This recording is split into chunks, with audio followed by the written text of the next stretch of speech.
The 38-year-old Italian showed no signs of the injury that he suffered while riding an off-road enduro bike.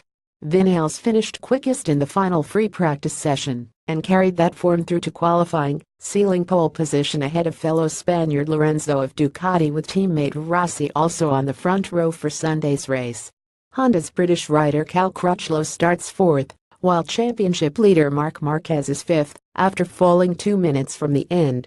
Valentino Rossi of Italy and Movistar Yamaha motogp speaks with mechanics in box during the motogp of Aragon. Getty Images.